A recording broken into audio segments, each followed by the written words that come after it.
Sa ngalan ng Ama, ng Anak, at ng Espiritu Santo. Amen. Tayo ngayon ay nasa ika-16 na linggo ng taon. At napakaganda ng mga pagbasa, lalo na sa Banal na Ebanghelyo. Sapagkat kuminsan ay nagtatanong tayo, bakit may mga masasama na siya nagpaparusa sa mabubuting tao? Sumayin niyo ang Panginoon. At sumayin rin. Ang pagbasa sa Banal na Ebanghelyo ayon kay Mateo. Luwalhati sa iyo, Panginoon. Nang panahon yun, nagbigay si Jesus ng isa pang talinhaga sa mga tao. Ang kaharian ng langit ay katulad ng isang taong naghasik ng mabuting binhi sa kanyang bukid.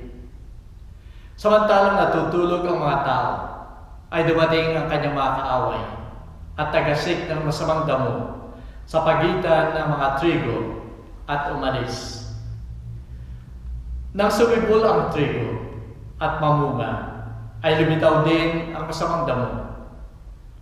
Ang mga utusan ng may-ari ng bahay ay naparoon sa kanya upang sabihin, Panginoon, hindi ba naghasik ka ng mabuting binhi sa iyong bukid? Bakit kaya may masamang damo roon? At sumagot siya sa kanila, isang kaaway ang gumawa niyan. Ibig mo bang bunutin namin ang masamang damo? Ang tanong ng mga utusan. Huwag aniya. Baka sa pagbunot ninyo ng masamang damo ay mapasama ang trigo. Pabayaan niyong tumubo kapwa hanggang sa pag-aani. At sa panahon ng pag-aani ay sasabihin ko sa mga manggagapas, tipunin muna ninyo ang masamang damo at inyong pagbigkis-bigkisin upang igatong sa apoy. Ang trigo naman ay inyong tipunin sa aking mga pangan. Ang salita ng Diyos. Purihin ka, O Kristo. Minamahal ko mga kapatid sa pananampalataya. March 15, 2019. Isang pangyayari sa Christchurch, New Zealand. Pagitan ng 1:40 at 1:52 ng hapon. Ang dahilan kung bakit sinabi ng Prime Minister Jacinda Ardern, this is the darkest day in the modern history of New Zealand. Bakit? Anong nangyari? Dumating sa dalawang mosque, si Brandon Tarrant, 29 years old. Sa pamamagitan ng kanyang dalawang semi-automatic na rifle, dalawang shotguns at isang pistol, walang awan niyang pinagbabaril ang mga tao doon sa loob ng moske. At pagkatapos lumipat pa siya doon sa isang moske. At ganon din ang kanyang ginawa. Sa loob lamang ng 12 minuto, 51 tao ang patay at 49 ang sugatan doon sa pinangyarihan. Walang awa niyang pinatay ang mga taong walang kasalanan. Nagdarasal lamang sila. Kung kaya't sinasabi nga ng Prime Minister na ito na ang pinakamadilim na pangyayari sa buhay nila sa New Zealand sa kasalukuyan. Minamahal ko mga kapatid, ang pangyayaring ito ay hindi lamang sa New Zealand, kundi sa iba't ibang parte ng mundo ay makikita natin ang kasamaan. Kasamaan dahil naririyan yung mga terrorist attack, yung mga pagpatay, yung mga taong namamasyal lamang sa lansangan, naglalakad lamang sa mga kalye, nagsasaya lamang, subalit walang awang napapatay.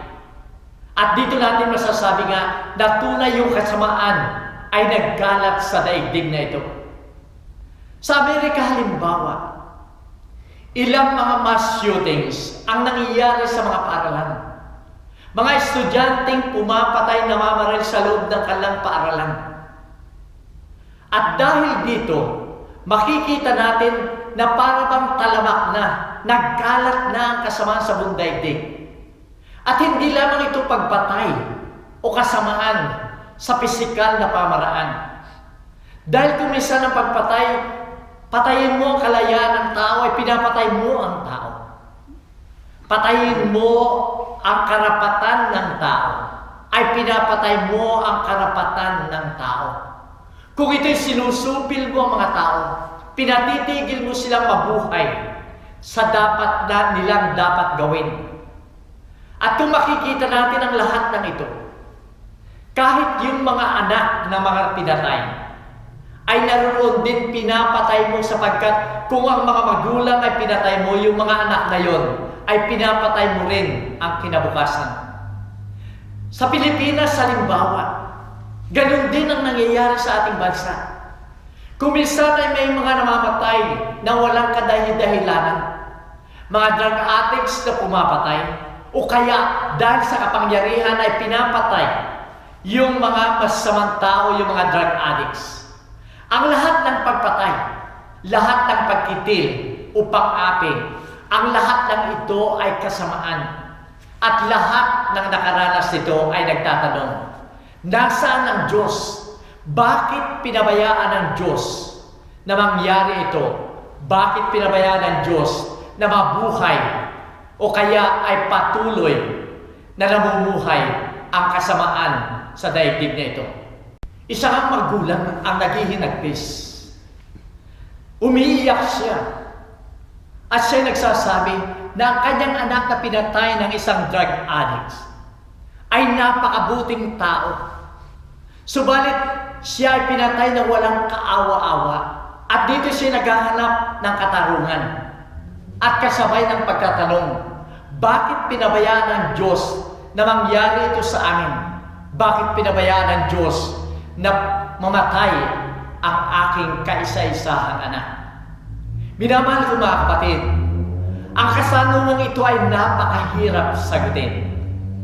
Subalit ang banal na ebanghelyo ngayon ay nagbibigay sa atin ng liwanag at kasagutan. Kasagutan na may pagkakaiba ang Diyos at ang tao. Kasagutan na naglilinaw kung bakit patuloy na mayroong kasamaan sa daigdig na ito. Minamahal ko mga kapatid, ang katanungan ito ay napakahirap sagutin. Subalit ang banal na ebanghelyo ngayon ay nagbibigay sa atin ng liwanag at kasagutan. Kasagutan para sa ating lahat at lalong-lalo na doon sa mga nakaranas ng paghihirap, lalong-lalo na ang pang-aapi at kamatayan. Sa banal na ebanghelyo ngayon ay nagsasabi sa atin na mayroong pagkakaiba ang Diyos at ang tao. At dito ay makikita natin kung paano yung masama ay patuloy na namumuhay. Mayroon na tayong kasabihan, ang masamang damo ay mahirap mamatay. At ang banal na ebanghelyo ngayon ay magbibigay sa atin ng liwanag kung bakit at papaano ito nangyayari. Sa banal na ebanghelyo, minamahal ko mga kapatid, ay mayroon tayong tatlong aral na makukuha. Ang unang aral ay makikita natin na totoong mayroong ang katotohanan na mayroong masama at mabuti sa daigdig na ito.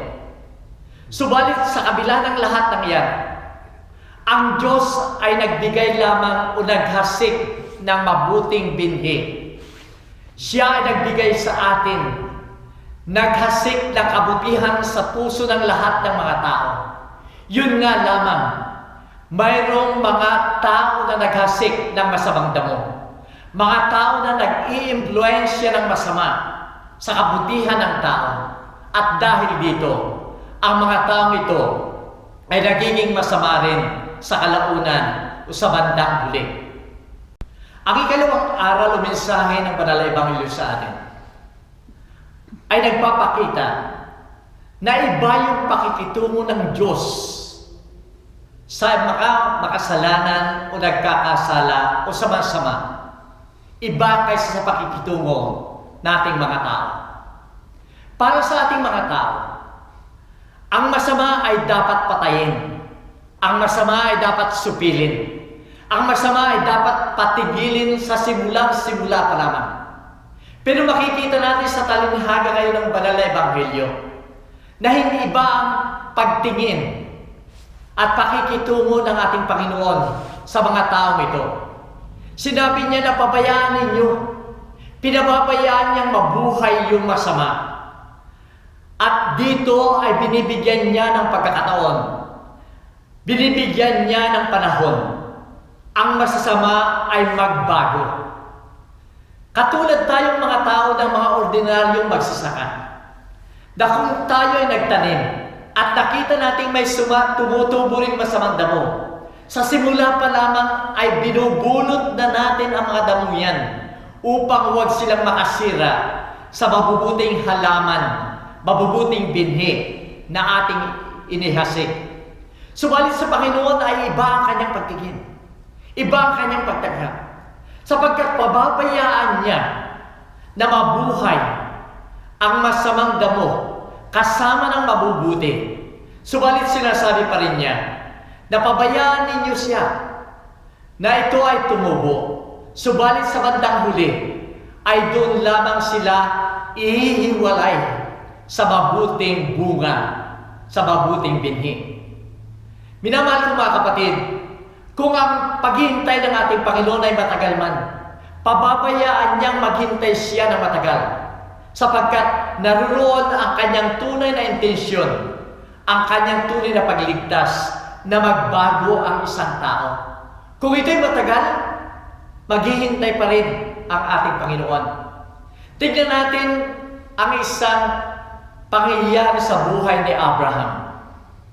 Si Abraham ay namumuhay sa desyerto.